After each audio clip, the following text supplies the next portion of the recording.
দিতে পারো না? উত্তরটাই তো ব্যাকা।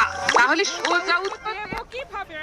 উফ বাবা, ঘাট হয়েছে আমার, আর বলবো না। এ নাও গামলাটা ধরো, আমি তাহলে বাজারের দিকে যাই।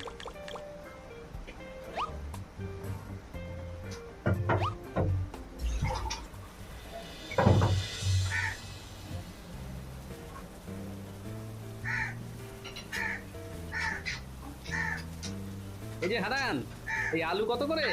1 কেজি 3 আনা। হ্যাঁ, বলিস কি রে? আরে, এই তো কিছুদিন আগেই 1 আনা ছিল, আজকে 3 আনা হয়ে গেল। বাজার তো এখন আগুন হয়ে গেছে গো গোপাল দাদা। মহাজনদের কাছ থেকে তো আর মালই পাওয়া যাচ্ছে না। থাক বাবা, তোর আলু তুই রাখ। হ্যাঁ, আলুর দাম নাকি 3 আনা। বাবা গো, শুনলেই গায়ে ছ্যাঁকা লাগে।